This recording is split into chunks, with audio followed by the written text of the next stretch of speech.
Am I addicted to video games? This is a question I've been battling with the last few weeks, and if I'm honest, it's something I've pondered my entire life. A question of, am I dedicating too much time out of my life to these silly games that filled my childhood? Would it be best to leave this hobby in the past and move forward with my life?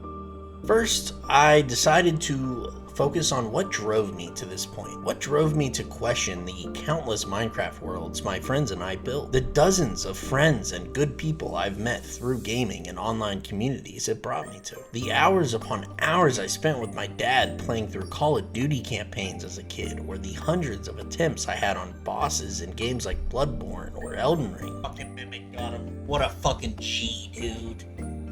I just noticed my fucking mic was muted this whole time. I grew up in a household full of movies, television shows, and video games everywhere. We had GameCube, Atari, Nintendo, pretty much every notable console. My earliest memories are mainly from the GameCube, playing games like Mario Kart Double Dash and Barnyard. Like many others out there, I found my home away from home to be video games. Then came the next monumental step in little Darnie's gaming career. Ladies and gentlemen, this is your new Xbox 360. Completely redesigned for the future of entertainment. The 360 is most likely the biggest perpetrator of the consoles for me becoming a gamer. Some of my most vivid memories are sitting on the couch doing homework, watching my dad play Skyrim, Fallout New Vegas, and Call of Duty on the 360. I remember being at my friend's house playing with these action figures when his older brother called us in and showed us his new game that was an alpha. It was a game about a world made of blocks. And if you don't know already, that game was Minecraft.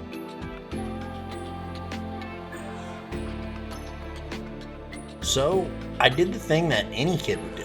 I ran home and told my dad about this amazing game that I saw.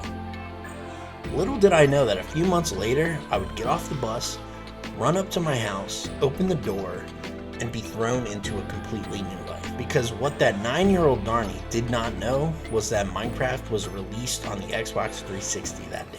And my dad had already bought it and had it.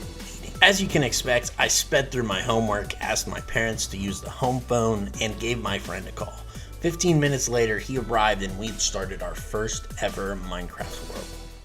I had no idea what would come of this. No glimpse of the thousands of people I would meet, the hundreds of worlds and servers, or the dozens of genuinely good friends I would meet through the blocking game. I would even own and operate numerous server networks and discords that would be exposed to thousands. This game would allow me to provide a place for so many others. This game allowed me to create a home away from home for others. My childhood was also packed with memories of playing Call of Duty with my family and friends, especially my cousins. My cousins practically lived at our house every weekend, and apart from the water balloon fights and Nerf battles that honestly ended up looking like some ancient battlefield of Rome, we played video games. Primarily Call of Duty, but also a lot of Wii Sports.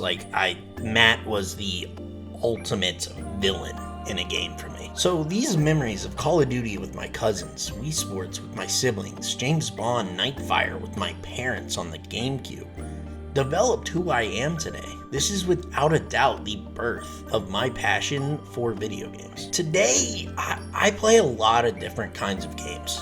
I'm almost always playing with friends. However, when new games like the Resident Evil franchise or Elden Ring, Ghost of Tsushima, and many more come out, I will sit down and play them. But even then, I seldom will be alone when I play them. I'll either play them with my dad watching, or play them with my younger brother, or as I've started doing now, is streaming them. I'm constantly sharing the experience. So back to the question, am I addicted to video games? This was a wildly intimidating question to try and answer, and it was hard to self-diagnose addiction, and I was also sort of afraid of discovering what I might find. So I began from what I deemed to be the easiest way to analyze myself, and that's simply time played.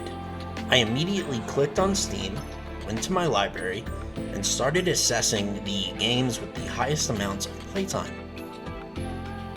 This included 106 hours on Starfield, 500 plus hours on Skyrim, 480 plus hours on Ark Survival Evolved, 6 plus days played on Modern Warfare 3. Okay, we're not going to talk about that. And I'm not even going to attempt to try to estimate my hours on Minecraft.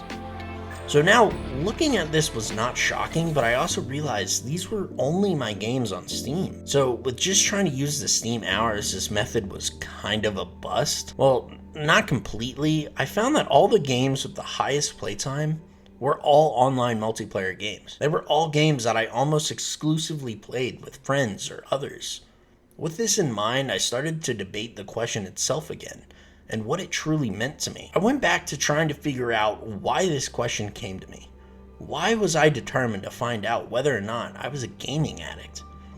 Interestingly enough, I found that the main reason I was so curious to figure out whether or not I have a video game addiction was simply because that is what I've been led to question. Social media, mainstream news, other people.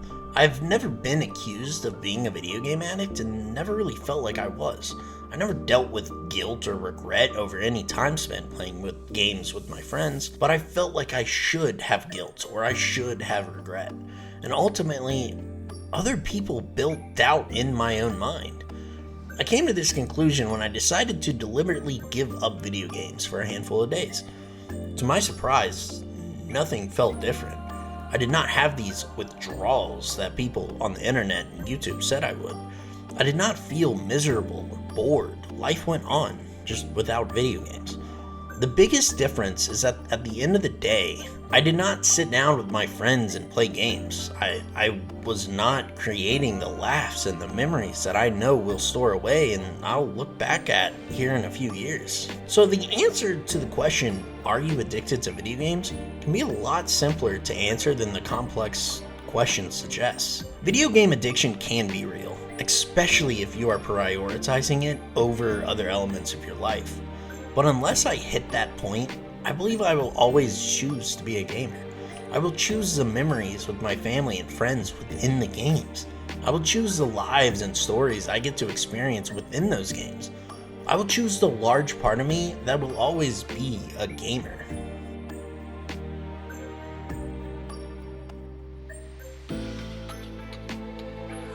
I want to give a big thank you to anyone who is still watching. This has been the biggest video I've taken on, and hopefully this will do well and give me an excuse to make more content like this. If you did enjoy it, go ahead, hit the like button. It takes almost no time, no effort, and it helps me out tremendously.